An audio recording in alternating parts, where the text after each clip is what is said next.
Toen zeg het er gebeuren. Toen ging ik gauw heen naar je boetentaal.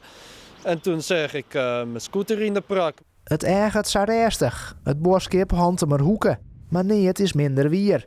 Om de zoveel tijd vliegen hier op de Dokkumerwei auto's uit de bocht.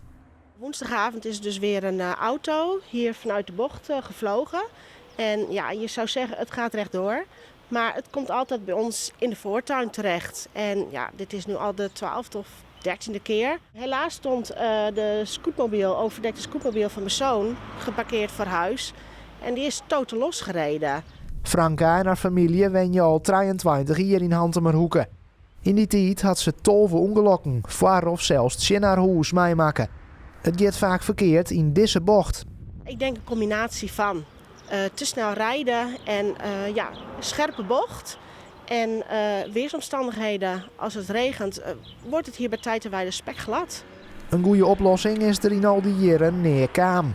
Familieleden zijn intussen dwaande een crowdfundingsactie op te zetten voor een nieuwe scootmobiel van Juri.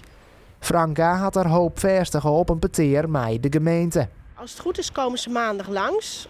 Dat is dan de eerste keer dat ze langskomen om de situatie te bekijken. En we hopen dat we eruit kunnen komen met de gemeente. Dat er binnen korte termijn echt iets gaat gebeuren.